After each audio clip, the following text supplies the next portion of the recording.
Assalamualaikum warahmatullahi wabarakatuh.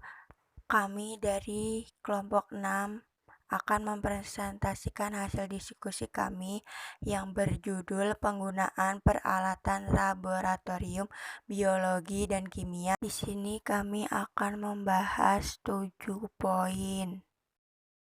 Yang pertama yaitu penggunaan dan perawatan mikroskop. Mikroskop merupakan alat optik yang berfungsi untuk mengamati benda-benda renik seperti penampang daun, akar bakteri, sel-sel, dan lain sebagainya. Penggunaan mikroskop di sekolah biasanya untuk praktikum biologi. Berikut cara menggunakan mikroskop. 1. Ambil mikroskop dengan posisi tangan sebagai berikut. Tangan kanan memegang lengan mikroskop dan tangan kiri memegang alas mikroskop. Kedua, atur lensa okuler dan lensa objektif. Ketiga, atur cermin untuk mendapatkan cahaya. Keempat, siapkan preparat dan jepit di meja preparat. 5. Atur fungsi objek dengan memutar makro dan mikrometer. 6. Putar revolver untuk mendapatkan gambaran yang lebih besar dengan mengamati lensa selanjutnya yaitu perawatan mikroskop. 1. Disimpan di tempat yang sejuk, kering, bebas debu, dan bebas dari uap asam. Kedua, bagian mikroskop non-optik terbuat dari logam atau plastik dapat dibersihkan menggunakan kain flanel untuk membersihkan debu yang terselip di bagian. Dan untuk kaca atau lensa kamera mikroskop digunakan kuas kecil untuk membersihkan. Yang ketiga yaitu lensa mikroskop dibersihkan dengan menggunakan tisu yang diberi alkohol 70%. Yang ketiga, sisa minyak imersi pada lensa objektif dapat dibersihkan dengan kilol atau alkohol. Sebelum menyimpan, pastikan mikroskop itu bebas dari minyak sehingga tidak ada yang menempel pada kamera atau lensa pada mikroskop. Yang keenam, meja mikroskop sebelum disimpan diatur lagi dengan lensa objektif dijauhkan dari meja preparat dan memutar alat penggerakan ke posisi semula. Yang kedua yaitu penggunaan dan perawatan alat peraga biologi. Alat peraga adalah alat yang dapat dipertunjukkan atau diperagakan dalam kegiatan pembelajaran dan berfungsi sebagai pembantu untuk memperjelas konsep, ide, atau pengertian sehingga konsep tersebut menjadi lebih mudah dipahami. Salah satu alat peraga biologi yaitu torso. Berdasarkan pengertian beberapa ahli, torso merupakan alat peraga visual 3 dimensi yang dibuat untuk mempelajari morfologi dan anatomi manusia yang berupa susunan patung tubuh manusia. Dengan menggunakan torso, pembelajaran IPA lebih ditekankan pada proses sehingga siswa dapat mengerti lebih tentang organ-organ atau anatomi yang berada di macam-macam torso, yaitu torso manusia, struktur kulit manusia, mata manusia, kerangka manusia, dan nutrisi kotak. Selanjutnya yaitu perawatan alat peraga biologi. Penyimpanan dan perawatan alat peraga biologi biasanya dilakukan oleh petugas yang telah ditetapkan.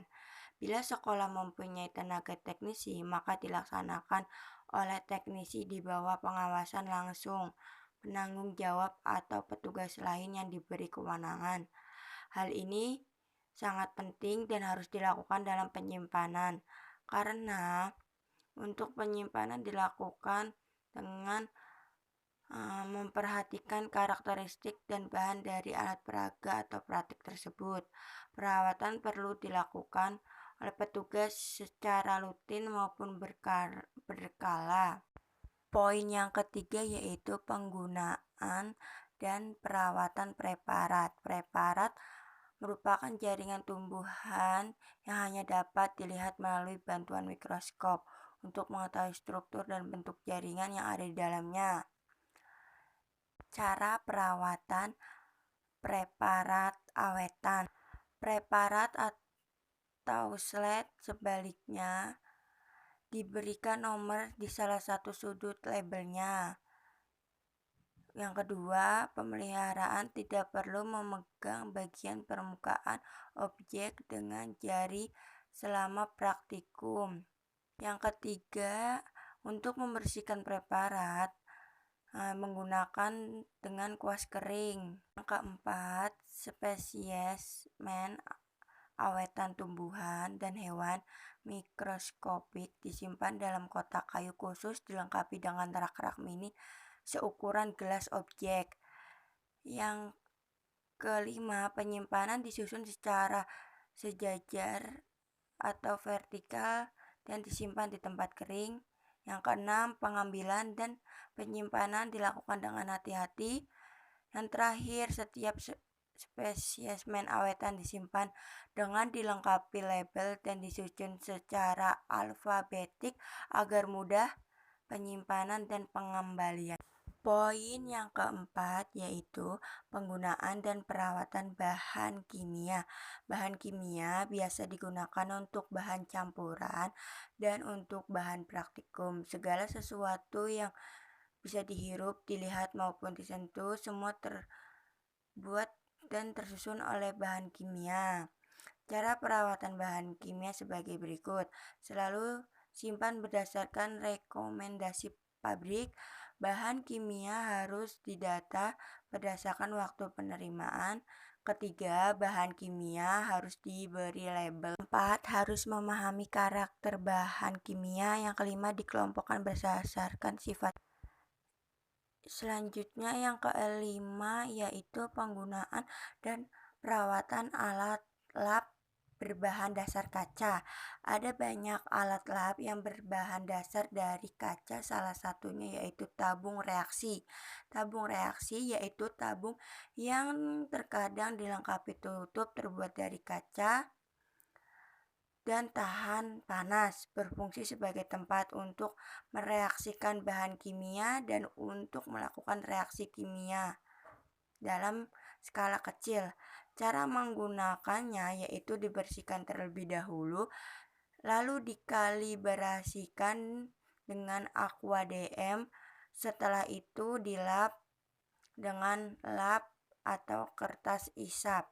Kemudian sampel yang akan direaksikan dimasukkan ke dalam tabung reaksi tersebut. Cara perawatannya yang berbahan dasar kaca, alat lab sebagai berikut. 1. Alat-alat kaca yang tidak terlalu kotor dapat dibersihkan dengan cara pencucian umum yaitu dengan air dan sedikit deterjen. Kedua, setelah pencucian dengan zat pencuci lalu dibilas dengan air, lalu terakhir dibilas dengan air suling. Simpan di rak atau lemari supaya tidak pecah. Poin yang terakhir yaitu penggunaan dan perawatan alat lab berbahan dasar keramik. Ada banyak alat lab yang berbahan dasar dari keramik, salah satunya yaitu mortal dan alu. Mortal berfungsi untuk menghancurkan dan mencampurkan padatan, sedangkan alu berfungsi untuk mengurus padatan yang diletakkan pada mortar. Cara melakukan pekerjaan pemeliharaan peralatan laboratorium yang berbahan dasar keramik yaitu hampir sama dengan yang berbahan kaca karena rentan pecah jika tidak disimpan di tempat yang aman dan harus dipastikan bersih dari noda-noda yang ada.